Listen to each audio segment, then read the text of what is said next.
Andrew Yang, who ran as Democrat for president last year and New York City mayor this year, says he has left the party, is now registered independent. He writes on his blog, quote, "Breaking up with the Democratic Party feels like the right thing to do because I believe I can have a greater impact this way." This comes as his new book, set for release tomorrow. The title, Forward, Notes on the Future of Our Democracy.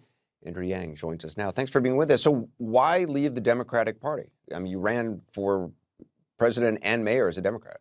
I've been a Democrat for 26 years, Anderson, but if there's a theme of all the segments on your show tonight that I saw, it was that polarization is at record high levels in the United States, political stress is approaching civil war levels, and the question is, how can we bring the temperature of the country down?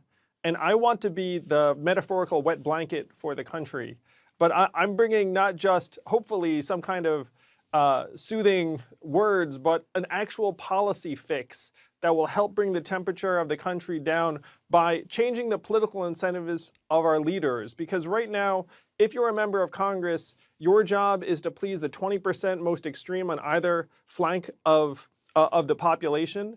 What we have to do is change it so that you have to try and appeal to 51% of the population, and that would bring the temperature of the country down very, very quickly, almost overnight. I don't think you want to be a wet blanket. I think it sounds like you want to be one of those weighted blankets that's like more comforting.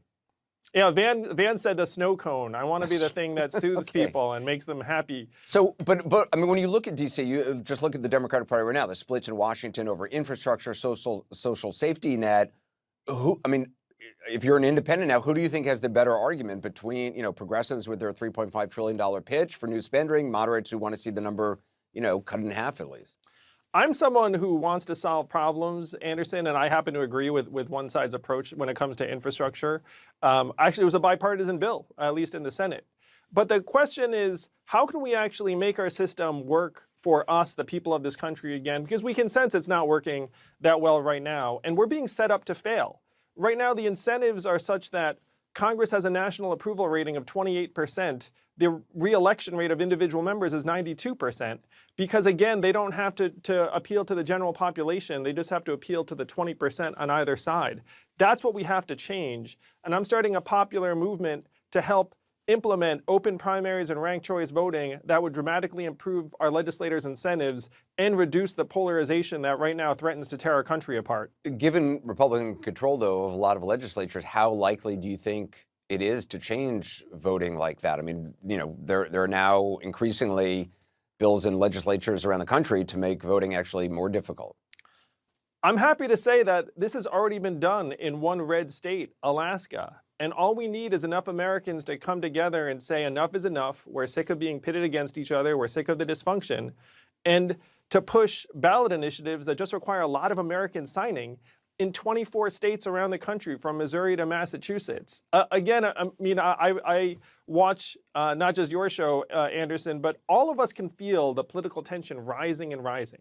And the question is, what can we actually do to fix it? If enough of us get together, we can actually make this happen state by state. You don't need Congress or even state legislatures in half the states in the country. You've written about what it was like to run for president. You were running as a Democrat, and about how it was sort of like having your birthday every day, and it became more of sort of a brand that you were promoting.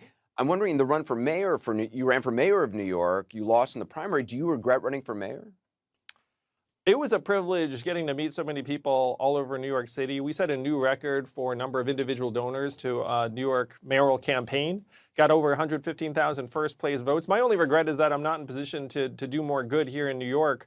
But now I feel like this can do so much good for the entire country, Anderson, by proposing a real policy solution that will actually reduce polarization in this country and get us to a point where we can actually have dinner with our families again around the holidays.